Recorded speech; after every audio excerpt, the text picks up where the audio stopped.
Первый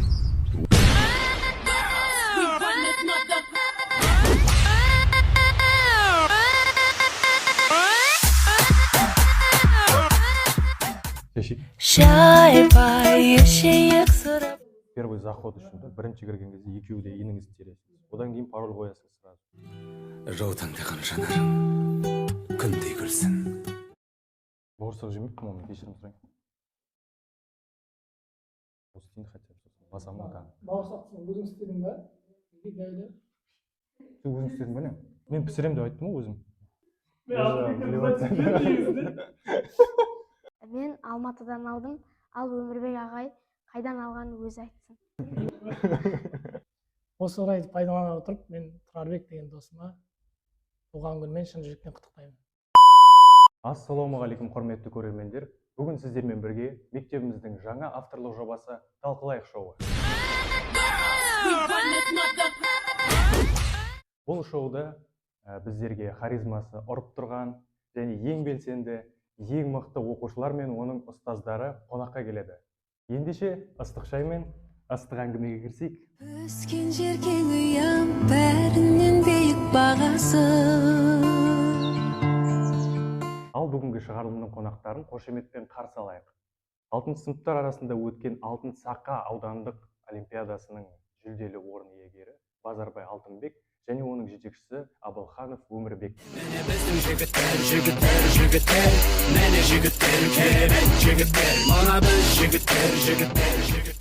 Ал енді қош келдіңіздер. Қалайсың жеңімпаз? Осы үйдегідей атмосфера болсын деп, осындай студиямызды сіз үшін жасақтадық. Ал енді атмосфераға кішкене влиться еткен болсаңыз, онда шағын сұрақтарға кірісе берсек. Ең алғашқы сұрақ, жарысқа дайындыққа қанша уақыт кетті? Біз дайындықты қыркүйектен бастадық дайындығымызды. Әлі күнге дейін дайындығымыз жалғасып жатыр. Мықты, өте мықты. Ал сіз деген жалпы осындай олимпиадаларға жарысты сенбі және жексенбі күндерде өткізесіңіз бе? Иә, біз жалпы бірінші күннен бастап жексенбіге дейін күнде дайындықтамыз. Алтынбек, шыныңды айтшы, сен сенбі жексенбі күні демалғың келеді ғой, үйде жатып та, соткыш қылап деген сияқты. Жоқ, дайындыққа келем. Таңертең бірінші күннен 7-ші күнге дейін дайындыққа келіп, ағаймен бірге дайындалам. Өте тамаша оқушы. Өмірбек, осы жеңістеріңізге әсер еткен ең маңызды 3 фактор қандай ол? Бұның фактор деп отқанымызда күні-түні дайындықтың арқасы деп ойлаймын жалпы. Запись жүріп отыр ғой. Жарыстың барысында қандай қиындықтар болды? Қиындық болғанда бірінші бізде мектепшілік болды, содан кейін бізде аудандық болды. Бірінші мектепшілікте кеткен қателерді біз 100% жөндедік, солай ауданға бардық. Ал Өмірбек, осындай керемет оқушыңыз Алтынбектей оқушыңызды сипаттап берсеңіз, қалай сипаттай аласыңыз? Алтынбек өте ақылды, тәрбиелі, инабатты, өзі биязы, керемет оқушы. Тамаша. Петличканы ауыстырамыз. Енді мен ағайымды сипаттап өтсем, мен ағайым тынымсыз еңбек ететін, көп дайындыққа шақыратын, өте жақсы адам. Осы мектеп әкімшілігі немесе басқа да мұғалімдердің тарапынан сіздерде қандай да бір көмек берілді ме олимпиаданың барысында? Егер де берілген болса, ондай қандай көмек болды? Көмек болғанда бізде көп мүмкіншіліктер жасалған, кабинет бар. Сол кабинетте дайындалдық.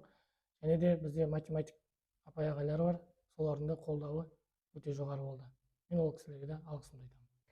Мынау енді ең маңызды сұрақтардың бірі деп айта қойын. Сізге личный сұрақ, осы жеңімпаз оқушыны қалай дайындауға болады? Өзіңіздің әріптестеріңізге бір шағын лайфхак беріп жіберсеңіз. Тынымсыз еңбек, ізденіс, тек алға.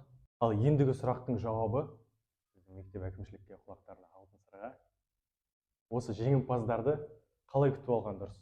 Қызыл кілеммен бе, алғыс хатпен бе, немесе өзіңіздің варианттарыңызбен бөліссеңіз? Енді бұл жерде бастысы бізде мотивация керек. Мотивация болса ары қарай керемет болар еді. Немесе акциялда марапаттап деген сияқты. Оқушыны бастысы оқушы. Алдыға деген, жеңіске деген жігер одан сайын артады деп ойлаймын. Ал енді шайдан алайықшы сәл. Шай ішейік, алдымен ішейікші.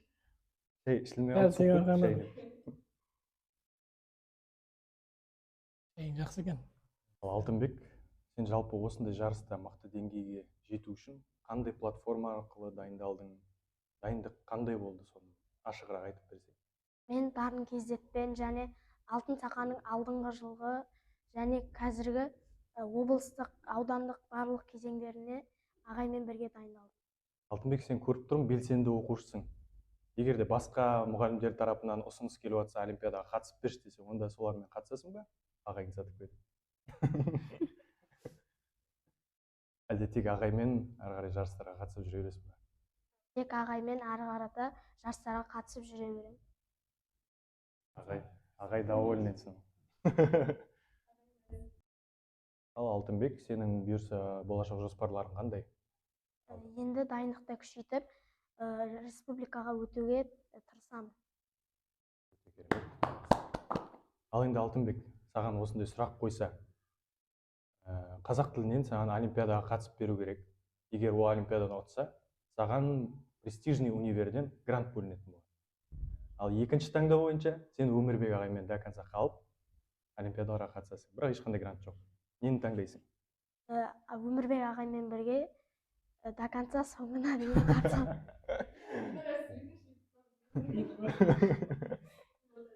Сценарийдағы сұрақтар бітіп қалды. Өмірбек ағай, енді осы оқушыңызға алғысыңызды білдіресіз бе? Қандай алғыс білдіресіз? Алтынбектің ең алғаш ата-анасына үлкен алғысымды білдіремін. Және апасына қолдау көрсетіп, көмектескен, осындай ұлды тәрбиелеп өсірген, тәртіпті, тәрбиелі, ақылды бала. Өте керемет. Ал енді бүгінгі шығарылымның аяғына да жеттік. Айта берейік те, тағы не бар? Айтпақшы ұмытып кетіппін ғой. Сіздің оқушыңыз пәндік олимпиадада орын алыпты ғой. Сол жайлы айта кетсеңіз. Иә, біз пәндік олимпиададан 3-ші орын алдық. Ол жерде 1-ші орын алуға болатын еді. Алтынбек ауырып қалды просто. 2 апта ауырып қалды. Сол не болып қалды деймін кішкене. Кедергі болып қалды деймін. Бірақ ауырып қалса да, сонда да біз дайындала бердік. Через онлайн. Апта ауырып қалды. Сол да бізге кері әсерін берді кішкене. Біз сол қателіктерімізді қайтадан қарап шықтық. 1-ші орын алуға дейін мүмкіндігіміз болған екен. Сол денсаулық жағынан фактор тиіп тұр ғой, да? Денсаулықтағы мәселелердің кесірінен дайындық процесі кішкене тежеліп қалды. Тежеліп қалды, 2 апта. Жалпы, сонда да мықты деңгей, мықты жетістік 3-ші орында. Алдағы уақытта енді пәндік олимпиададан тек жүлделі 1-ші орындар алады деген үміттеміз сізге. Мені қызықтырған осы бір сұрақты қойып жіберейінші. Осы сендер костюмді бір жерден аласыңдар ма? Жоқ, біз екеуміз 2 түрлі жерден алдық. Мен Алматыдан алдым, ал Өмірбек ағай қайдан алғанын өзі айтсын. Алтынбектен күтпедім бірақ.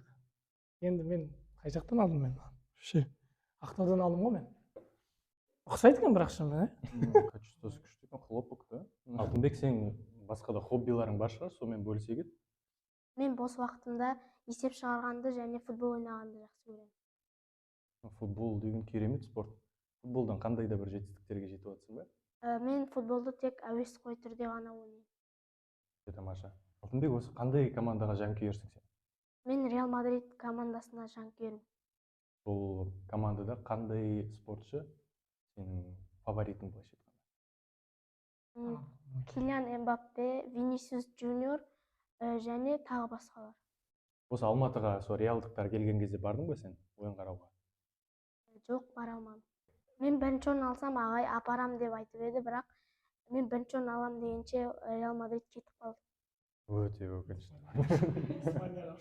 Бүгінгі талқылайық шоуы ыстық атмосферамен және ашық диалогқа толы керемет шығарылым болды.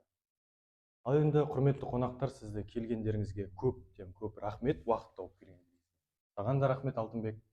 алдағы уақыттарда белестерге жете бер сабақ бойынша. Сіздер бізді шақырғандарыңызға көп рахмет. Сіздер шақырсаңыздар, біздер келе береміз.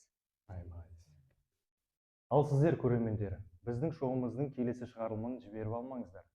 Біздің шоуымыздың келесі қонағы ретінде кім болатынын комментте жазып кетіңіздер. Ал ендеше бізбен бірге болыңыздар, пікір айтыңыздар, лайк басыңыздар.